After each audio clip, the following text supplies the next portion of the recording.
Jadi, saudaraku sekalian, saya sebagai bagian dari bangsa Indonesia ini, dan tentu juga adalah bagian dari umat Islam di negara ini, ingin menyampaikan pada kita semua tentang bagaimana penghargaan negara ini terhadap keberadaan agama-agama yang ada di Indonesia. Kemudian juga bagaimana kita harus menjaga eksistensi agama itu. Kalau kita lihat dari segi filosofis berdirinya bangsa ini, tentu jelas di dalam sila pertama, di dalam Pancasila, bicara tentang masalah ketuhanan yang Maha Esa, yang merupakan bagian dari rujukan bangsa ini, bahwa bangsa ini haruslah orang-orang yang beragama. Kemudian diikuti dengan nilai-nilai konstitusional dalam pasal 29 ayat 1 ayat 2 Undang-Undang Dasar 45, yang antara lain pada prinsipnya bahwa semua orang yang beragama, semua penduduk yang memeluk agama itu dijamin oleh negara untuk semuanya beribadat menurut agamanya masing-masing. Oleh karena itu, secara filosofi dan konstitusional sudah jelas semangat dari bangsa dan negara ini, maka diberikan rambu-rambu selanjutnya bahwa agama itu tidak boleh dinodai. Maka di dalam pasal 156A ayat A Kitab Undang-Undang Hukum Pidana, Undang-Undang Nomor 1 Tahun 46, itu mengatakan bahwa dipidana dengan penjara selama-lamanya 5 tahun, barang siapa dengan sengaja di muka umum mengeluarkan perasaan atau melakukan perbuatan yang bersifat apa, dalam huruf A-nya mengatakan yang pada pokoknya bersifat permusuhan, penyalahgunaan atau penodaan terhadap suatu agama yang dianut di Indonesia. Nah, pasal 156 ayat 6 KUHP ini juga dikukuhkan di dalam pasal 4 Undang-Undang Nomor 1 PNPS 1965.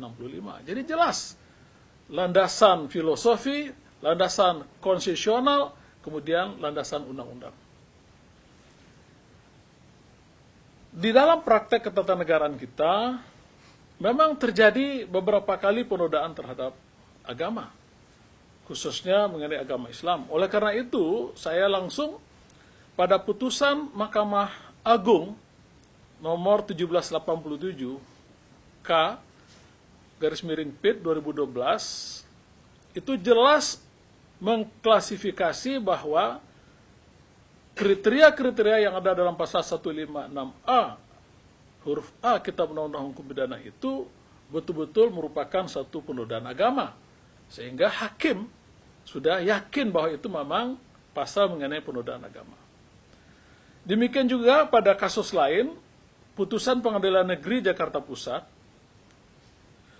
nomor 19 4 Romawi PIT B 1991 PN Jakarta Pusat tanggal 8 April 91 juga akhirnya telah menghukum seseorang, ya, kemudian putusan itu dikuatkan oleh Mahkamah Agung bahwa sudah terjadi satu tindak pidana penodaan agama, penghinaan terhadap Allah, God lettering.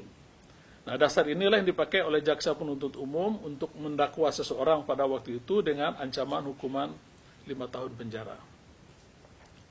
Kemudian, penghinaan terhadap agama ini disebut juga dengan blasfemi, yaitu penghinaan yang berakibat pada kehormatan dan nama baik agama, ya, kemudian merugikan pihak-pihak penganut agama itu akibat penodaan yang dilakukan. Oleh karena itu, putusan pengadilan yang saya sebutkan di atas tadi itu menyatakan bahwa agama perlu dilindungi dari kemungkinan-kemungkinan perbuatan orang yang bisa merendahkan dan menistakan simbol-simbol agama.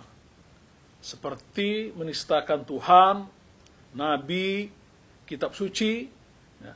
Kalau putusan Mahkamah Agung 1787 itu adalah penistaan terhadap simbol agama kepada Nabi Muhammad SAW. Nah, kemudian juga penistaan terhadap kitab suci. Itu juga dalam perkara yang saya sebutkan nomor 19 tadi. Begitu juga kalau ada seseorang yang mengatakan bahwa Al-Quran surat Al-Maidah ayat 51 membodoh-bodohi masyarakat, itu juga kualifikasinya sama dengan penistaan terhadap kitab suci. Ini jelas, ya. Nah, meskipun ditujukan kepada kesucian agama, tetapi agama kan tidak bisa bicara, kecuali dogmanya. Maka sebenarnya pasal ini juga sekaligus melindungi para penganut agama itu sendiri. Nah, kemudian Mahkamah Konstitusi ini sendiri, ya, di dalam putusannya nomor 140 PU 7 Romawi 2009 itu antara lain telah berpendirian, ya, di dalam putusannya berpendirian bahwa dari sudut pandangan hak asasi manusia, kebebasan beragama yang diberikan kepada setiap manusia bukanlah merupakan kebebasan yang bebas nilai dan kebebasan ansih, melainkan kebebasan yang disertai dengan tanggung jawab sosial untuk mewujudkan HAM bagi setiap orang. Sehingga negara memiliki peran sebagai penyeimbang antara hak asasi dan kewajiban dasar untuk mewujudkan HAM yang berkeadilan. Negara memiliki peran, sekali lagi, negara memiliki peran untuk memastikan bahwa dalam pelaksanaan kebebasan beragama, seseorang tidak boleh melukai kebebasan beragama orang lain. Ini putusan Mahkamah Konstitusi, ya, yang wajib dipatuhi. Nah, disinilah negara akan mewujudkan tujuannya, yakni untuk mencapai kehidupan yang lebih baik. The best life possible. Dan undang-undang pencegahan penodaan agama ini tidak sedikit pun mematikan kemajmukan agama yang ada di Indonesia. Karena semua penganut agama mendapatkan pengakuan dan jaminan perlindungan yang sama. Nah, adapun pernyataan dan penyebutan agama-agama dalam penjelasan tersebut itu hanyalah pengakuan secara faktual dan sosiologis keberadaan agama yang ada di Indonesia. Nah, kemudian tafsir, bicara tentang masalah tafsir terhadap suatu agama. Mahkamah Konstitusi menyatakan tafsir itu dapat memberikan keyakinan terhadap suatu hal, sehingga tafsir dapat mengarah pada kebenaran. Maupun tafsir itu juga berpotensi kepada terjadinya kesalahan. Apalagi satu agama ditafsirkan oleh orang yang bukan berasal dari agama itu. Tidak boleh masuk dalam ranah agama orang lain. Karena penafsiran atas keyakinan ajaran agama itu merupakan bagian dari kebebasan yang berada pada forum internum. Jadi bukan eksternum. Namun penafsiran tersebut haruslah juga, meskipun dia bersifat internum, dia haruslah berkesesuaian dengan pokok-pokok ajaran agama melalui metodologi yang berdasarkan sumber ajaran agama yang bersangkutan, yaitu kitab suci masing-masing. Jadi orang yang beragama itu sendiri pun juga tidak bisa menafsirkan secara bebas. Harus didasarkan pada pokok-pokok ajaran agamanya dengan metodologi yang ada di dalam agama itu masing-masing. Sehingga kebebasan melakukan penafsiran terhadap suatu agama tidak bersifat mutlak. Nah, tafsir yang tidak berdasarkan pada metodologi yang umum diakui oleh penganut agama, serta tidak berdasarkan sumber kitab suci yang bersangkutan, pasti akan menimbulkan reaksi yang akan mengancam keamanan dan ketertiban umum. Apalagi itu dikemukakan di muka umum. Nah, untuk itu saudara sekalian, sebangsa dan setanah air ya, apabila memang terjadi satu penodaan satu agama oleh seseorang, baik internal agama itu maupun juga eksternal, maka konstitusi kita, undang-undang dasar kita telah memberikan tempat yang amat sangat terhormat kepada kepolisian negara Republik Indonesia, sebagaimana di dalam pasal 30 ayat 4 Undang-Undang Dasar 45 menyatakan bahwa kepolisian negara Republik Indonesia sebagai alat negara. Saya sebagai salah seorang pelaku sejarah di negara ini yang ikut memasukkan kalimat kepolisian negara Indonesia sebagai alat negara ke dalam Undang-Undang Dasar 1945, karena saya adalah badan pekerja MPR yang ikut mengubah Undang-Undang Dasar ini.